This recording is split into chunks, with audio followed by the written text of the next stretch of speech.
because as the judges just pointed out, I mean, if you want to look at it on balance, the voter isn't being served because they're not seeing both sides of the story. Right. The voter's not being served at all. The voters are getting tired. The voters are getting to the point where they're, I was just sharing with Melissa that, I know somebody who turned the volume off on the debate, wanted to see the facial reactions, but could not handle what can that hearing tell all of this stuff, right? Because, but see what I'm saying, facial reactions and then saying to a friend, but whatever. What I'm saying is that people kind of want to be invested, but they're tired of it and they're overwhelmed by it because it is really ugly. So I think that it would be great if we could trust the media, but I almost think, in general, I'm not talking about, to report fairly. Well, yes, we all get painted by the same brush. Well, I know. Some people have bias, right? Like, well, we all have our biases and we try to hide it. But I think we've gotten to a culture that says, well, I think we try to, not be super biased in reporting and stuff, but we all have a little bit in us.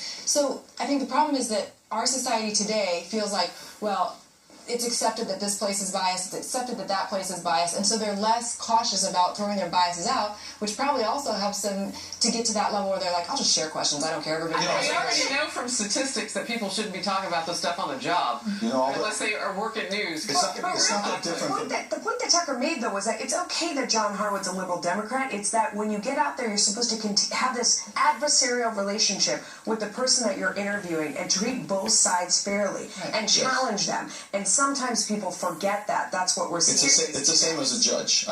Regardless of my personal beliefs, I had to do that, and they aren't doing their part. Wow. All right, you get the last word. Hillary Clinton is not holding back, trying to get some Republicans to cross party lines and vote for her. The campaign making a new push with a big ad buy. We'll take a look.